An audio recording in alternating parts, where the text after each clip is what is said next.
Hello అండి. అత్తిలి షష్ఠికైతే వెళ్తున్నాము. Every year మామూలుగా షష్ఠి రోజు వెళ్ళేవాళ్ళం. ఈసారైతే 10 డేస్ అయ్యాక ఇప్పుడైతే తీసుకెళ్తున్నారు. కొంచెం క్రౌడ్ తగ్గుతుందని చెప్పి అత్తిలి షష్ఠి చాలా బావుంటుందండి.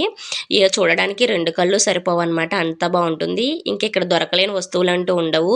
ఇంట్లోకి కావాల్సిన వస్తువులు, జ్యువెలరీ ఐటెమ్, బట్టలు అన్నీ దొరుకుతాయన్నమాట. ఇంకా మొత్తం తీర్థమంతా చూడాలంటే ఒక 5, 6 గంటలు పడుతుంది. అంత పెద్ద తీర్థం ఉంటుందండి. నెల రోజులు జరుగుతుందనమాట. షష్ఠి కాడ నుంచి నెల రోజులు ఇక్కడ తీర్థం జరుగుతుంది. చాలా బావుంటుంది. ఇంకా ఎప్పుడు షష్ఠికి వెళ్ళినా గోబీ మంచూరియా అయితే మర్చిపోము. ఇంక ఎక్కవలసినవి వస్తే మా తనుష్ అన్నీ ఎక్కేస్తాడు నేను వాడుని. ఇంక ఈసారి ఆడొక్కడే ఎక్కడం మూల జెయింట్ వీల్ ఒక్కటే ఎక్కిచ్చాము.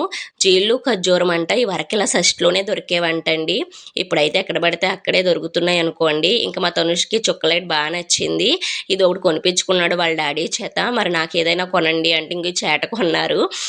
మామూలుగా ఇంట్లో లేదనమాట. తీసుకుందాం అనుకుంటున్నాను. ఎలాగో వచ్చాను కదా అని పనిలో పని ఇదొకటి తీసుకున్నానండి.